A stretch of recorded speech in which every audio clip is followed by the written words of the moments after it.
Thanks, Reno. Well, whether it's work, relationships, parenting, sports, or personal goals, you name it, everyone experiences failure. The challenge is that many people see failure as proof that they're not good enough, but in reality, it's often the most valuable source of information for growth. Trent Mueller joining us this morning. Thank you so much for coming in. Of course, thanks for having me. Love having this conversation right before the beginning of school year because I feel like a lot of kids, they have anxiety about the start of the school year, and a lot of that is tied to what if I fail? Why do we automatically our brains go there? Like before something even starts, we think about the failure side of things. Yeah, we definitely do. And a lot of it goes back to threat, being worried about what's going to happen. And often it also goes back to what is everyone else going to think? I'm going to let people down. I'm going to disappoint others in my life. They're going to look poorly on me. And that just kind of freaks us out and it gets in our head. And that's the thing that kind of gets in our way. Success is awesome, but it just reminds us to keep doing what we're doing. So we really figure that failure because we're afraid of what's going to go wrong. If we're on, let's say, a streak of success, we haven't heard any no's, we haven't fallen in a while, does that kind of almost rewire our brain, or are we still going to react the same way when we do fail again? Sometimes it does, but it almost builds up that failure of at some point it's all going to come crashing down, right? The higher we climb, the further we fall, kind of thing. So it kind of creates more fear sometimes. And people are so scared that I'm going to lose this at some point. Oftentimes we just got to get comfortable with failure. It's good to be comfortable being uncomfortable.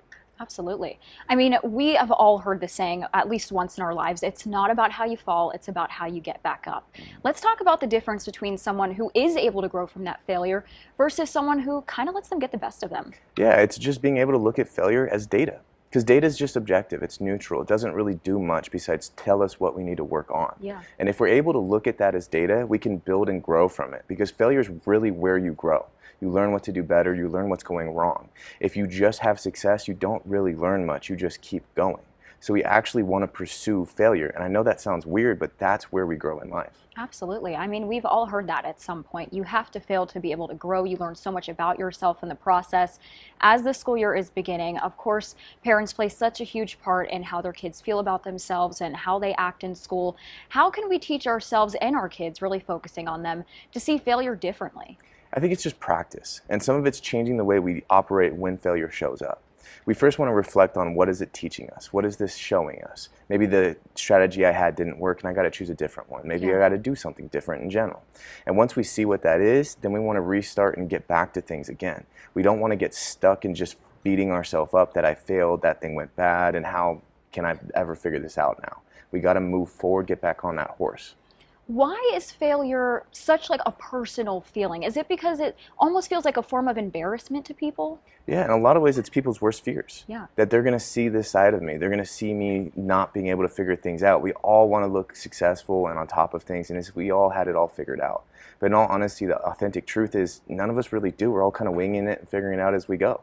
Yeah, is it almost tied to us like wanting to present ourselves as perfect to other people, like tied up in that form of, or that idea of perfectionism? Yeah, we all are looking to be accepted. And a lot of times we try to be accepted by making sure there's no flaws. But in reality, a lot of people don't really want that. We don't want the polished side of things where everything looks nice. We want the real, authentic version of people. And that comes with failure and flaws and not being great all the time.